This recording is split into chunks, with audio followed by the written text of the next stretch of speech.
Míralos bien. Detener video si hace falta. Esos labios gruesos, esa nariz ancha y chata, esa estructura facial imponente. Estamos en el México antiguo, 1500 años antes de Cristo.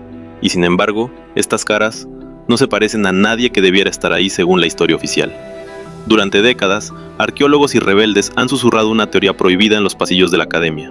¿Es posible que la cultura madre de Mesoamérica no haya nacido aquí? ¿Es posible que cruzaran el Océano Atlántico desde África miles de años antes que Colón? Algunos estudios controvertidos sugieren coincidencias genéticas inexplicables, e incluso similitudes del 87% con los antiguos sumerios. ¿Es una pareidolia histórica? ¿O estamos ante la evidencia de una civilización global que se borró de los libros? Hoy no vamos a repetir lo que te enseñaron en la escuela.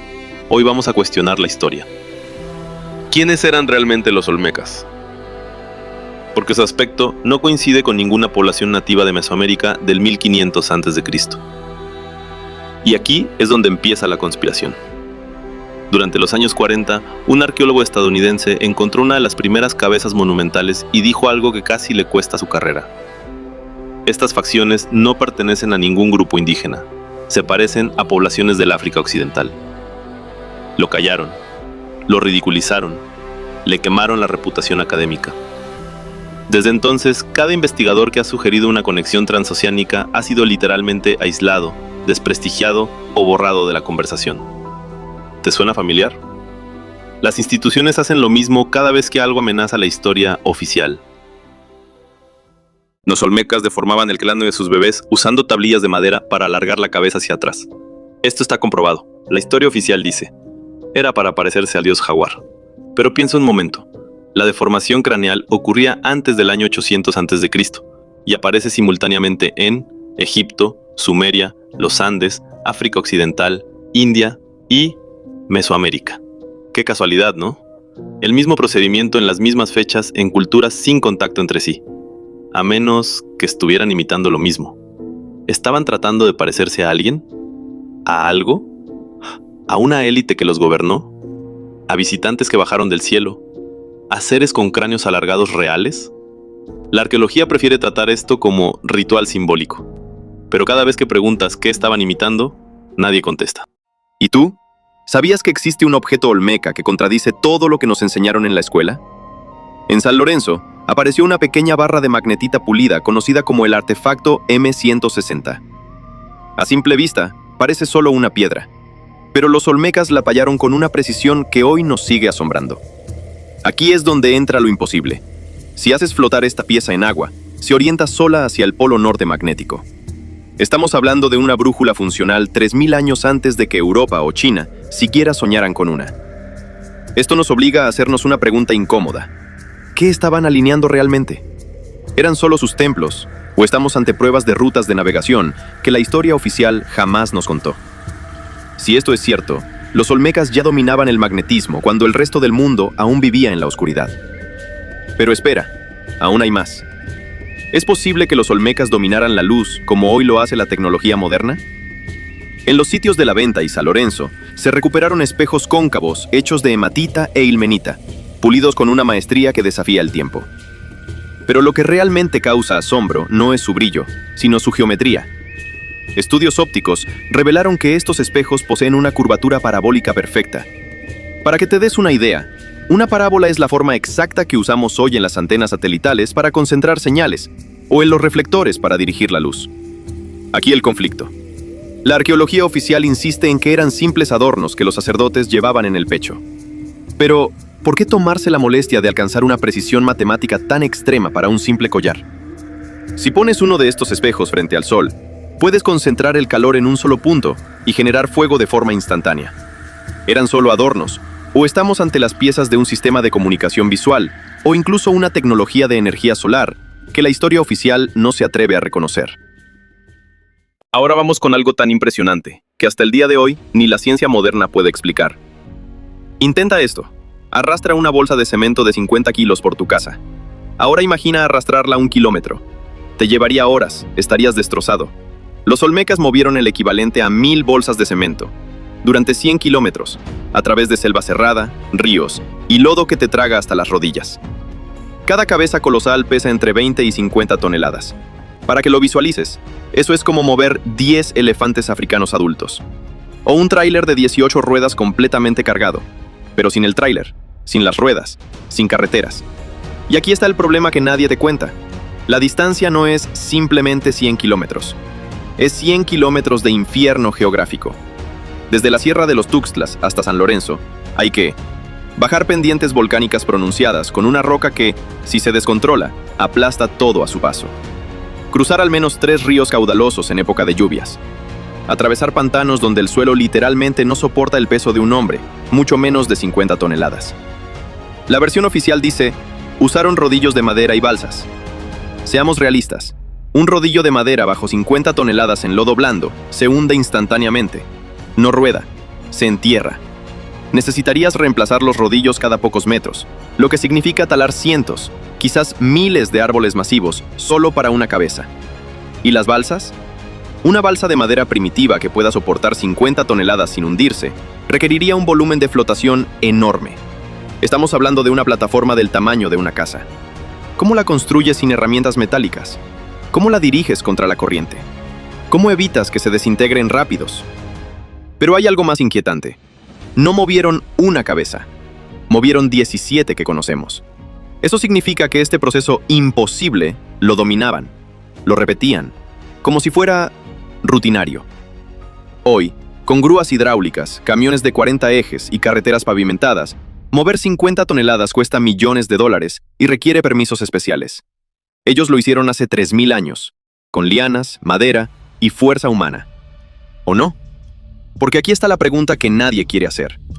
¿Y si la explicación no es que tuvieron más manos, sino que tuvieron más conocimiento? Un conocimiento ancestral sobre física, sobre palancas, sobre distribución de peso y puntos de equilibrio, que nosotros, en nuestra arrogancia moderna, asumimos que era imposible para una civilización primitiva. Las cabezas están ahí, son reales, fueron movidas. La pregunta no es si lo hicieron, la pregunta es, ¿qué sabían que nosotros hemos olvidado? Ahora vamos con un tema que hasta el día de hoy no tiene explicación. ¿Te imaginas tener frente a ti un mensaje de hace 3000 años y que nadie en todo el planeta sea capaz de leerlo? En 1999, unos trabajadores de carretera en Veracruz desenterraron algo extraordinario. El bloque de Cascajal. Una piedra con 62 símbolos grabados. La escritura más antigua de todo el continente americano. Pero aquí viene lo extraño. Lo lógico sería que este lenguaje fuera ancestro de los mayas o los zapotecos, que pudiéramos rastrear su evolución, encontrar conexiones. Pero no. Los símbolos del Cascajal no se parecen a nada conocido en Mesoamérica. Es un sistema de escritura único, que apareció de golpe, brilló durante un periodo breve, y luego se apagó sin dejar rastro. Ninguna otra inscripción olmeca usa estos símbolos. Ninguna cultura posterior los heredó. Es como si hubieran decidido olvidarlo deliberadamente. ¿Por qué la llamada cultura madre creó un código que sus propios descendientes no adoptaron? ¿Qué decía esa piedra que valía la pena grabar, pero no transmitir? Hasta el día de hoy, nadie lo sabe.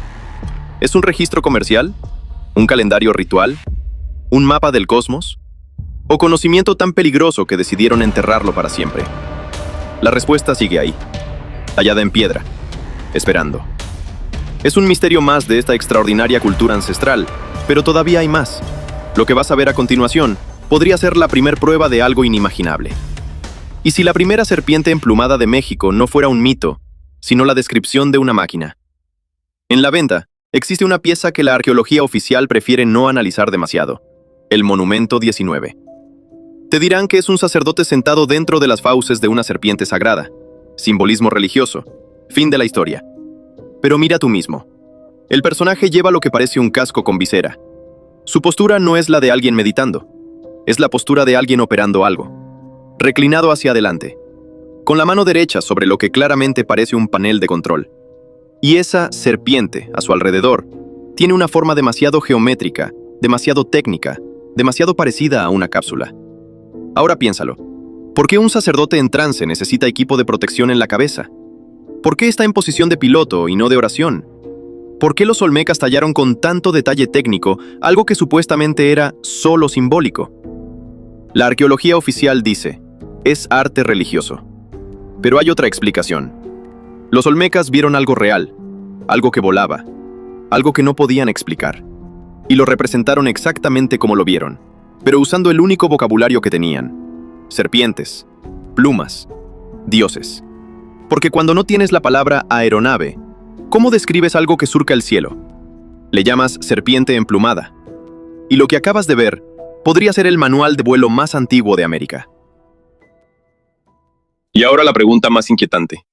¿De dónde salió realmente la civilización más antigua de México?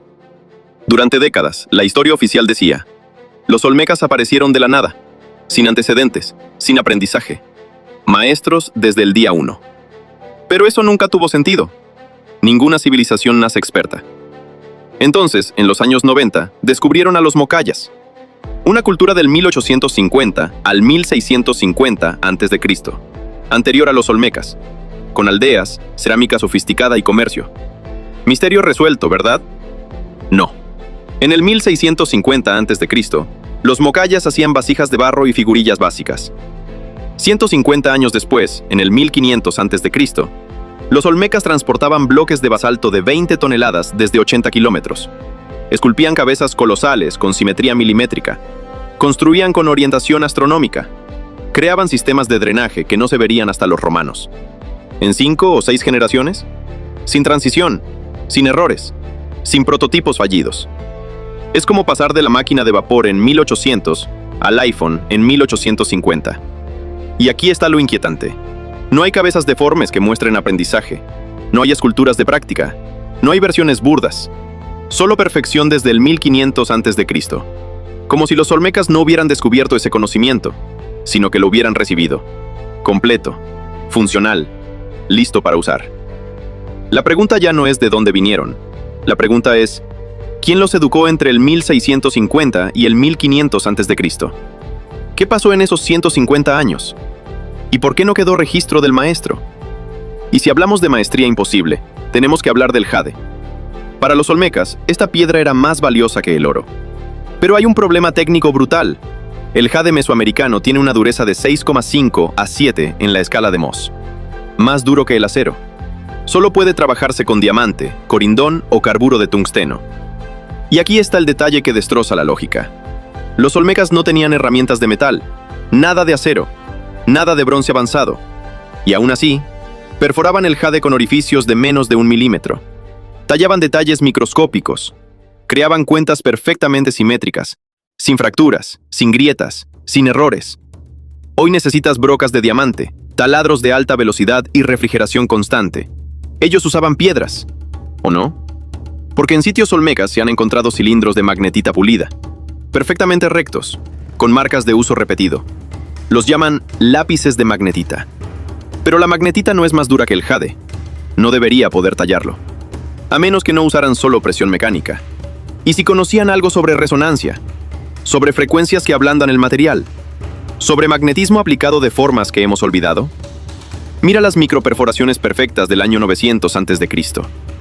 ¿Cuánto te tomaría perforar 0,8 milímetros en piedra más dura que el acero usando solo otra piedra? Meses. Años. Ellos tenían miles de estas piezas, sin jades rotos en proceso, sin versiones de práctica, solo perfección. La ciencia oficial dice: abrasión con arena y agua, pero las matemáticas no cuadran, el tiempo no cuadra, y la precisión definitivamente no cuadra. Los olmecas no solo trabajaban el jade, lo dominaban de una forma que no deberían haber podido. ¿Con qué? ¿Cómo? ¿Y por qué perdimos esa técnica? Si llegaste hasta aquí, es porque algo en esta historia no te deja tranquilo. Y hay un detalle que merece tu atención: los cascos. La arqueología oficial dice que son protectores para el juego de pelota, o tocados ceremoniales de linaje. Pero míralos bien: las orejeras integradas, la banda frontal de ajuste, la protección que cubre desde la frente hasta la nuca. El diseño no es decorativo, es funcional. Ahora piensa en esto. Si cambiaras la piedra por metal, ¿qué tendrías? Un casco de piloto de los años 40. Un casco táctico moderno. Equipo de protección diseñado para algo específico. Aquí está la pregunta que importa. ¿Por qué una cultura en medio de la selva húmeda del año 1200 a.C. diseñó equipo de protección idéntico al que usamos hoy para volar, para combatir, para explorar? ¿Coincidencia de diseño? ¿O memoria de algo real? Tú decides qué ves. Pero antes de cerrar este video, date cuenta de algo. Nada de lo que viste aquí es invención mía. Las cabezas colosales existen. El bloque de Cascajal existe. Las perforaciones en jade existen. Los 150 años entre Mocayas y Olmecas son un hecho. Todo esto está documentado. Lo único que cambia es cómo lo interpretas. La arqueología tradicional ya te dio su versión. Ahora te toca a ti sacar tus propias conclusiones. Si algo de lo que viste hoy te hizo cuestionar lo que creías saber, déjame la palabra misterio en los comentarios y dime, ¿qué crees que representan realmente esos cascos? Estamos construyendo una comunidad de personas que no tienen miedo de hacer preguntas incómodas. No estamos aquí para inventar teorías. Estamos aquí para analizar evidencia que otros pasan por alto. Muchas gracias por acompañarme en otro video más sobre nuestra fantástica cultura, sobre nuestros antepasados maravillosos que cada día me sorprenden mucho, como no tienen idea. Seguiremos investigando más temas, mayas, aztecas, toltecas, mixtecas, paquimeques, un video anteriormente ya hecho y que les ha gustado mucho, y demás culturas. Si tienen más ideas, déjenmelo en los comentarios. No olviden dar su like, compartir este video, suscribirse, y nos vemos en el próximo video, en el próximo viaje. Chao, bye. Los TQM, me despido. Bye.